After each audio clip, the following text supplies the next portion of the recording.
Ma'am request की थी उसकी, क्योंकि सर्विसेज और उसके लिए 2 दिन फिर पहले उसने कहा कि चले, मैं फिर क्योंकि बुकिंग कहती है अगर आपकी ना होती तो मैं आपको कभी भी ना करती, लेकिन क्योंकि आप बुकड हैं तो इसलिए मैं चलो जब हम ये सेशन क्लोज करेंगे तो आप स्क्रीन शेयर करना, अपनी पिक्चर्स दिखाना हमें। Sure ma'am. मैम आज तो नहीं आ सकेंगी क्योंकि फोटोशूट बाद में हुआ था घर में, तो वो अभी आई नहीं है, तो मैं नेक्स्ट क्लास में इंशाल्लाह जरूर शेयर करूंगी सबके साथ। चलें जी, माशाल्लाह, अच्छी बात है जी। आपको अल्लाह ताला सबको हिफ्ज़ व ईमान में रखे अपने, और आपको सेहत के साथ रखे। तो we come back to our lecture. अभी एक पार्टिसिपेंट मिस है, आई डोंट नो हु। तो बहरहाल हम स्टार्ट करते हैं। ये पोस्चरल एक्सरसाइजेस अगेन हम बात करेंगे। आप standing, sitting, kneeling and lying position के अंदर जो है बेसिक जो गाइडलाइन है पोस्चर की, वो आप अपने क्लाइंट्स को दे सकते हो।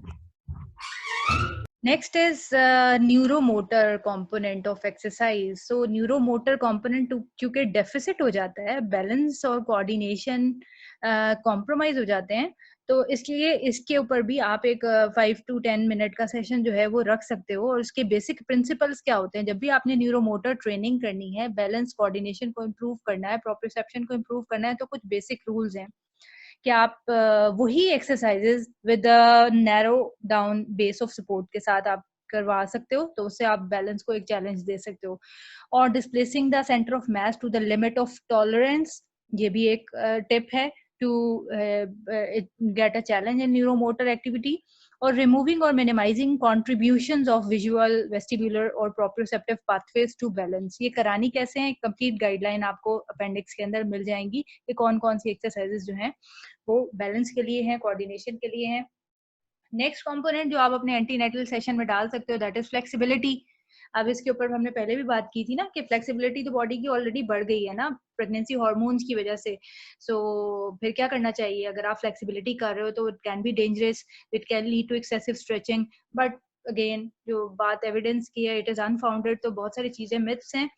बहरहाल इसके अंदर इंस्ट्रक्शंस आपकी वही रहेंगी, गाइडलाइंस आपकी वही रहेगी किसी भी एक्टिविटी को कराने में, लेकिन उसको आपने एडजस्ट करना है एज पर सेफ्टी और एज पर बॉडी बिल्ड। जैसे कि लार्ज होता जाएगा जो एब्डोमेन का साइज है, so that would limit trunk flexion.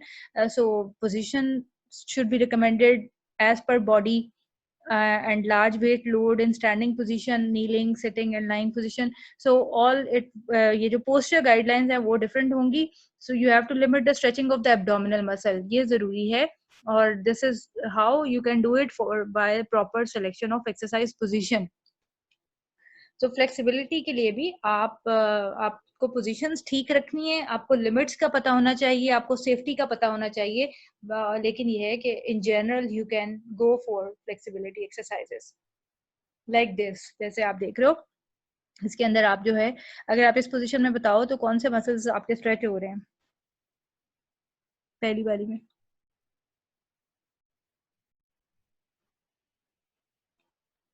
Ma'am इसमें हैम्स भी स्ट्रेच हो रहे हैं, ग्लूट्स हो रहे हैं और ट्रंक के एक्सटेंसर स्ट्रेच हो रहे हैं। बैक मसल्स हैम्स नहीं है प्रॉपर्ली, लेकिन ग्लूट्स और ट्रंक एक्सटेंसर्स जो हैं वो स्ट्रेच हो रहे हैं, और ऑपोजिट साइड पे जो है वो कॉर्ड्स भी स्ट्रेच हो रहे हैं और उधर से एब्डोमिनल्स भी स्ट्रेच हो रहे हैं। जी, अब आप यहाँ देखो इस साइड के तो ग्लूट्स पे स्ट्रेच आ रहा है, ऑल्दो मैक्सिमम नहीं आ रहा, लेकिन फिर भी यहाँ के ग्लूट स्ट्रेच हो रहे हैं और इस वाली लेग के हिप के फ्लेक्सर्स जो हैं वो स्ट्रेच हो रहे हैं। क्वाड्रिसेप्स प्रॉपर, क्योंकि उसके लिए आपको नी को फुल बेंड करना पड़ता है, तो हिप फ्लेक्सर्स की स्ट्रेचिंग है यहाँ पे भी और यहाँ पे भी। आप देख रहे हो हिप के फ्लेक्सर्स भी और हिप के जो एडी डक्टर्स हैं वो भी स्ट्रेच हो रहे हैं। और इसके अंदर आप अपर बॉडी को भी जो है वो स्ट्रेच पोजीशन में रखते हुए, तो पोजीशन को मॉडिफाई करके, क्योंकि अगर आप इसके अंदर स्ट्रेट बैठोगे तो उसके ट्रंक बेंड होगा, मतलब स्ट्रेट बैठोगे तो इससे आप शायद कंप्लीट पोजीशन जो है वो नहीं अडेप्ट कर सकते स्ट्रेचिंग की। तो इसके अंदर आपने क्या करना है, लीन बैक करना है ताकि आप ट्रंक का वेट जो है वो बैक पे शिफ्ट कर दो। Now it is safe. तो दिस इज व्हाट के आप मॉडिफिकेशन कहा चाहिए। अब हिप फ्लेक्सर की स्ट्रेचिंग जो है, इसमें बेसिकली आपको हिप फ्लेक्सर स्ट्रेचिंग के लिए की तरफ ही इंस्ट्रक्शंस हैं, तो वो इसके लिए करने के बहुत सारे तरीके हैं, लेकिन वो वेज जो हैं वो प्रेगनेंसी में जैसे आप सेफ नहीं है। आप जैसे आप काउच पे लेटा के मल्टीपल टाइम आपने प्रैक्टिस किया होगा ना कि आप अपनी लेग्स को जो है वो यहाँ तक अपने हिप से आगे तक जो है वो एंड ऑफ काउच पे रखते हो, एक को बेंड कर लेते हो और दूसरे को हैंग डाउन करते हो, या इसी तरह से आप एक लेग को काउच से नीचे करके, तो वो उसके अंदर ये है कि वो पेशेंट एक तो खुद नहीं कर सकेगी और दूसरा उसके लिए सेफ नहीं है। तो with the help of gym ball आप एक स्लाइट सी मॉडिफिकेशन के साथ you can go for specific stretching.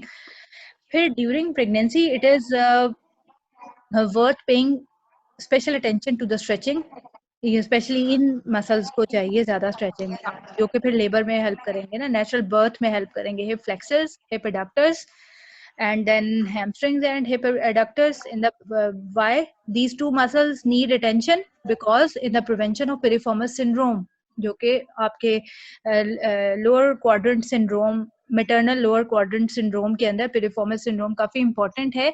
सो इसको मिनिमाइज करने के लिए आपको इन जनरल हिप की और हैमस्ट्रिंग की और हिप एबडक्टर की स्ट्रेचिंग भी चाहिए। फिर आपको बैक मसल्स की भी चाहिए to lower there excessive tension and soreness caused by balancing the posture all the time। Standing में, सिटिंग में आपके बैक मसल्स को बहुत ज्यादा काम करना पड़ रहा है, because of excessive tension they need some sort of stretching.